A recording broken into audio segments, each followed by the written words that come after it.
வணக்கம் நேயர்களே. வெற்றி படிக்கட்டு தினமும் உங்களுக்காகத்தான். வாழ்க்கையில் வெற்றி பெற வேண்டும் என்ற நோக்கத்தோடு தான் இந்த நிகழ்ச்சியை நடத்தி கொண்டிருக்கின்றோம். ஒரு ஊரில் ஒரு பெரிய பணக்காரர் இருந்தார். அந்த பணக்காரர் மிகவும் சாமர்த்தியமாக தன்னை வளர்த்து கொண்டவர். அவரை சந்திப்பதற்காக ஒரு நிருபர் வந்தார். நிருபர் அவரிடம் கேட்டார், ஐயா, நீங்கள் வெற்றி பெறுவதற்கு என்ன காரணம், என்ன அடிப்படை என்று கேட்டார். அதற்கு 2 வார்த்தைகள் சொல்லலாம் என்று சொன்னார். 2 வார்த்தை என்று சொன்னால் எப்படி? நல்ல முடிவுகள். உடனே நிருபரும் கேட்டார், நல்ல முடிவுகள் எப்படி வரும்?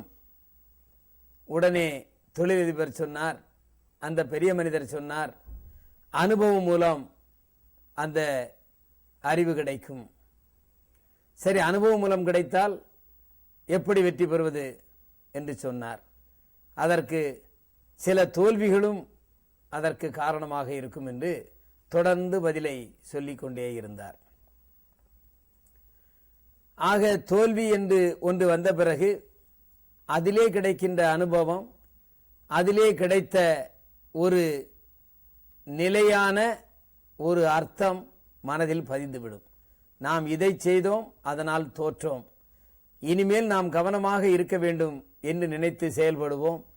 அப்படி என்று சொன்னால்தான் வெற்றி என்று அந்த நிருபரிடம் சொன்னார்.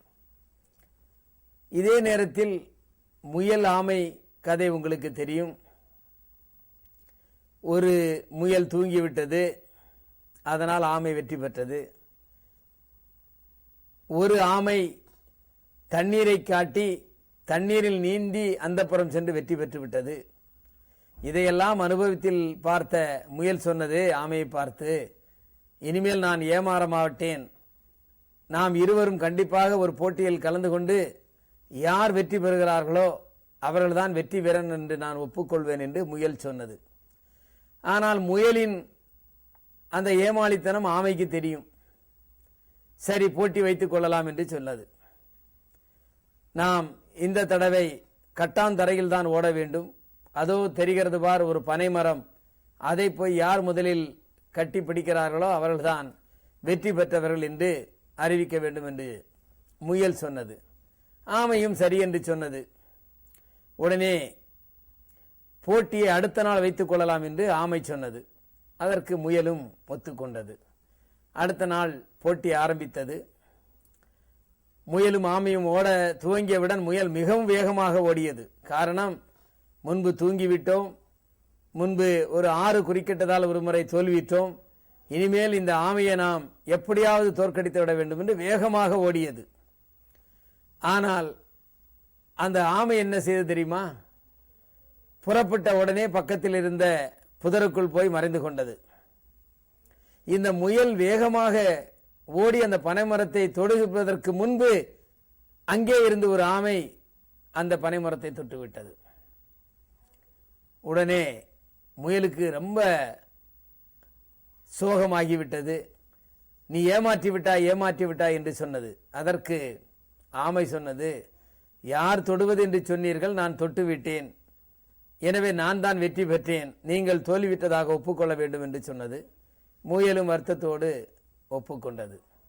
ஆனால் முயலுக்கு தெரியாது, அந்த முயல் ஏமாளித்தனமுடையது என்று ஆமைக்கு தெரியும்.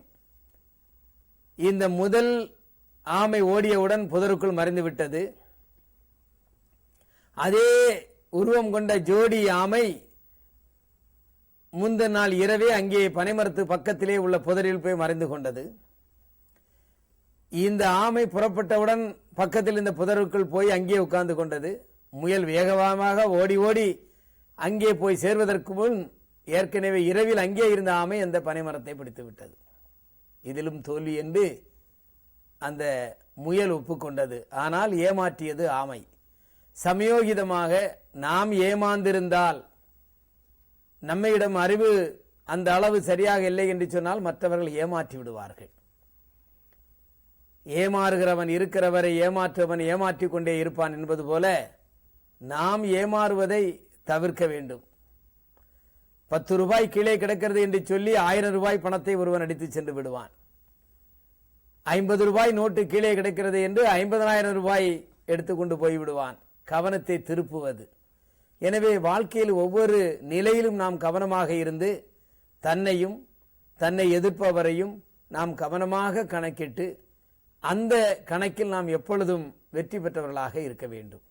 எனவே வெற்றி படிக்கட்டு நிகழ்ச்சி உங்களுக்கு ஒவ்வொரு சுவையான தகவலை தந்தால் அதில் இருக்கின்ற கருத்துக்களை எடுத்து வாழ்க்கையில் வெற்றி பெற வேண்டும் என்று சொல்லி மீண்டும் உங்களை நாளை சந்திக்கின்றேன். நன்றி, வணக்கம்.